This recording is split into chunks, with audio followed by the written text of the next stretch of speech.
کاشف صاحب یہ سرجری کب ہوگی, یہ سرجری کون کرے گا؟ محسن صاحب خود یہ سرجری کرنا چاہ رہے ہیں, تو آپ کو لگتا ہے وہ ایک کامیاب سرجن ہیں, کر پائیں گے سرجری؟ آپ کو لگتا ہے کہ نہیں سرجن چینج کرنا چاہیے؟ اسما صاحبہ دیکھیں, اللہ پاک نے ہمارا رزق روٹی صحافت میں رکھی ہے. ہمیں کوئی تھوڑا بہت استادوں نے کوئی 2 لفظ لکھنے سکھا دیے, کوئی بولنے سکھا دیے, ہم یہ کر رہے ہیں.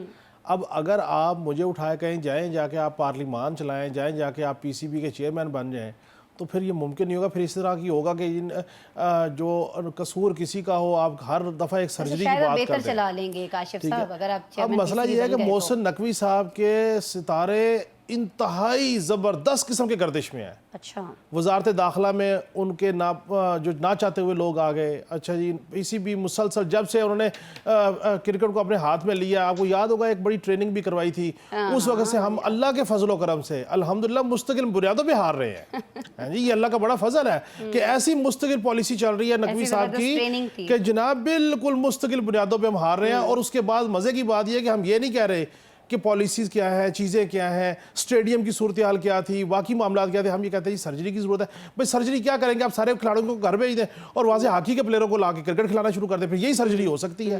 آپ صاف کہیں کہ یار نئی چیزیں چل پا رہی, بندے کو کبھی کبھی حوصلہ بھی کرنا چاہیے کہ نہیں پرفارم کر پا رہے اور مسلسل ناکامیوں کے باعث میں استعفیٰ دے رہا ہوں اور گھر جا رہا ہوں, کہیں نہ کہیں تو کوئی مثال قائم کر دے ڈگنیٹی کی, وہ نہیں ہوگی. اب محسن نقوی صاحب چونکہ ان سے ڈرتے بھی صاحب ہیں کہ جی ان کے تعلقات بہت زیادہ ہائی ہیں. بہرحال سرجری کرنے کا ایک ہی طریقہ ہے, فٹ بال اور کرکٹ کے کھلاڑیوں کو اٹھا کے کرکٹ کھلانا شروع کر دے, اسی کا نام سرجری. شاید وہ بہتر پرفارم کر لیں گے. میں یہ سوال جو ہے کاشف صاحب آپ کی طرف لے کر آؤں گی. جب ہم دہشت گردی کے خلاف پالیسی بنانے کی بات کرتے ہیں, ایک تو ہمارے ہاں اتنے اختلافات ہیں سیاسی طور پر کہ ہم اتنے بڑے ایک معاملے پر, قومی سلامتی کے معاملے پر ہماری جماعتیں جو ہیں وہ اکٹھی ہو کر نہیں بیٹھتی ہیں.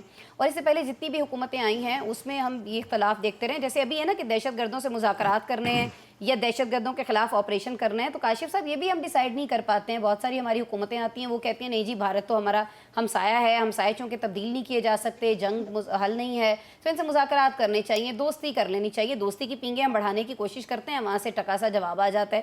اور جب دوسری کوئی حکومت آتی ہے تو وہ کہتی ہے جی ہمیں ان سے بالکل ہی بات نہیں کرنی. لیکن ان ساری چیزوں کا, اس تضاد کا فائدہ اٹھاتے ہوئے, اختلاف کا فائدہ اٹھاتے ہوئے بھارت ہر صورت میں کارروائیاں کرتا رہتا ہے, رکتا نہیں کاشف صاحب.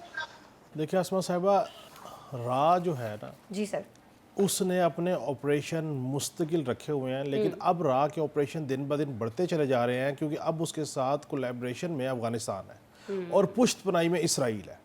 یہ ایک ایسا نیکسس بن گیا ہے کہ جو پیسہ پھینک تماشا دیکھ والا کام ہو رہا ہے. اور انفارچونیٹلی وہ سیاسی طور پہ بھی ہمیں تقسیم کر رہے ہیں, وہ سیکیورٹی کے اوپر بھی حملے کر رہے ہیں, وہ انڈیویجول شخصیات کے اوپر, لوگوں کے اوپر بھی حملے کر رہے ہیں. اور ہم یہاں پہ صرف اپنی ضد انا کو پال رہے ہیں, ہم آپس میں اکٹھے ہونے کو تیار نہیں ہیں. لیکن جب آپ کے اندرونی انتشار اور خلفشار کا شکار ہوا کرتے ہیں تو پھر اسپائی ایجنسی جو ہیں وہ ان کا آپریشن آسان ہو جاتا ہے.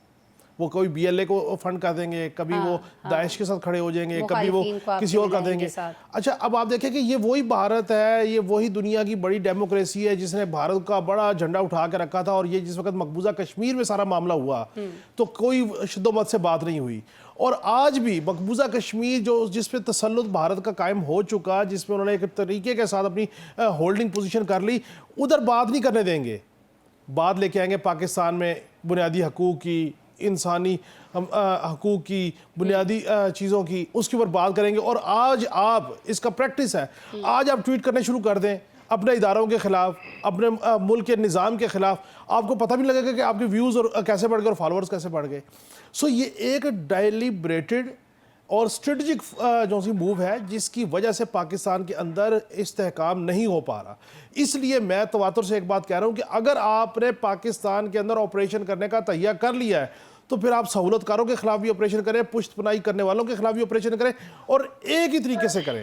اس میں یہ نہ کریں کہ فلاں سیاسی جماعت کو کرنا ہے اور فلاں کے ساتھ نہیں کرنا. لیکن یہ ساری چیزیں کرنے کے لیے اتفاق رائے بڑا ضروری ہے نا آپس میں. جی سر, بھارت کی تمام تگ و دو, تمام انویسٹمنٹ جو لابنگ کی صورت میں دنیا بھر میں اس نے کی, وہ آج ڈوب گئی کہ آج اس کی جو پرائم راج ایجنسی ہے اس کے خلاف بات آگئی کہ یہ مزید منافرت پھیلاتے ہیں. مودی نے کچھ نہیں کیا, اس نے یہ اس کا تیسرا ٹینیور ہے, اس نے بھارت کو ایک سیکولر اسٹیٹ سے نکال کے ہارڈ کور فنڈامنٹل ہندو اسٹیٹ کریٹ کر دیا. یہ جو تنقید ہو رہی ہے اور جس طرح سے آج نوشاد صاحب بھی تنقید کرتے ہوئے ہمیں دکھائی دے رہے ہیں، تو پھر ایسے لگتا ہے کہ نہیں یہ صحیح ہے، کہیں نہ کہیں حکومت سے کچھ نہ کچھ غلطی ہوئی ہے، بہت ساری ایسی چیزوں کو نظر انداز کر دیا گیا جن پہ بحث ہو سکتی تھی، کاشف صاحب ریلیف لیا جا سکتا تھا۔ بسم اللہ الرحمن الرحیم۔ آج کا شو بہرحال اس حوالے سے بڑا یونیک ہے ہاں جی، کہ آپ نے کہا شروع میں کہ آپ روایت شکن ہوتے ہوئے بھٹی صاحب سے گفتگو شروع کریں، ہاں پھر اس کے بعد میں بڑا محظوظ ہو رہا تھا، میرے بھائی ہیں شہزاد فاروقی صاحب بڑے ہیوی ہارٹ کے ساتھ، انہوں نے کہا میں بڑا مشکل ہے لیکن میں بھٹی صاحب سے اتفاق کرتا ہوں۔ اچھا میں نے کہا لو جی بھٹی صاحب کی تو آج چاندی لگ گئی، فاروقی صاحب کو انہوں نے ایگری کر لیا ہے، نوشاد صاحب تو ویسے ہی آپ کے ساتھ ایگری ہے، تو پتہ لگا نوشاد صاحب کہہ رہے ہیں میرا غم غارت کون کرے گا، غیر معمولی پروگرام ہے، تو میں وہ غیر معمولی پروگرام کے اوپر میں نے کہا بھٹی صاحب صاحب نہ کچھ ایسا کر دیجیے گا۔ بھٹی صاحب سے میں گزارش کروں گا کہ آپ قریب ہے تو نوشاد صاحب کا غم غارت کریں، انہیں ذرا بتائیں یہ 200 ارب روپیہ اوپر گیا یا نیچے گیا۔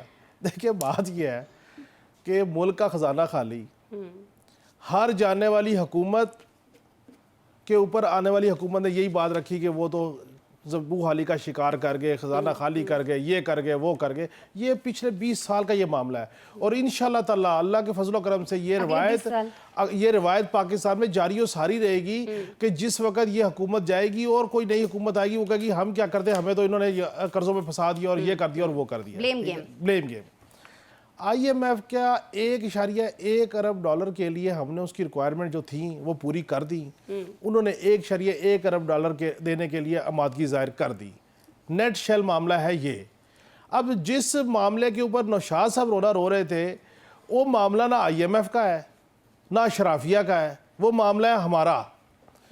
اب عوام کو لگے جو مرضی جھٹکے بجلی کے، سولر کے لگے یا الیکٹرک شاک لگے یا آئی پی پی کے جھٹکے لگے، اس سے کوئی ان کا لینا دینا نہیں ہے، کیونکہ وہ بیچارے ہم سے زیادہ معاشی طور پہ پریشان حال ہے، وہ بڑے مشکل سے گزر بسر کر رہے ہیں، اسی لیے انہوں نے تنخواہیں بڑھائی ہیں، اسی لیے تنخواہوں کے ساتھ ساتھ فوج ظفر موج بڑھائی ہے۔ تو اب وہ فوج ظفر موج جو بڑھی ہے اس کا وزن بھی جو ہے عوام سے آنا ہے۔ لیکن میں یہ سمجھتا ہوں کہ چلیں اب کم از کم شہباز شریف صاحب، نون لیگ یہ نہیں کہہ سکتی کہ ہماری پالیسیوں کا تسلسل نہیں ہوا، ہمیں کھل کے کام کرنے کا موقع نہیں دیا گیا، ہم نے پرفارم نہیں کر سکے۔ اب کم از کم یہ آرگومنٹ نہیں ہوگا، لیکن ہو سکتا ہے کہ یہ بھی آرگومنٹ وہ کریٹ بھی کر لیں، سیاستدانوں کا کیا اعتبار۔ جو بات نوشاد صاحب کر رہے ہیں نا جی سیلری پرسن کا، نوشاد صاحب یہ بھی حکومتوں کا سیٹ پیٹرن ہوا کرتا ہے۔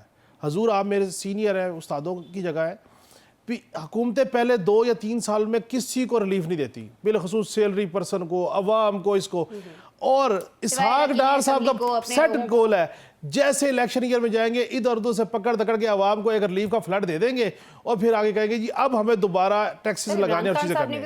عمران خان صاحب میں کہا حکومتوں کا یہی معاملہ ہے۔ اصل ایشو یہ ہے کہ ہم نے فنڈامنٹل چیزوں پہ ایڈریس ہی نہیں کیا۔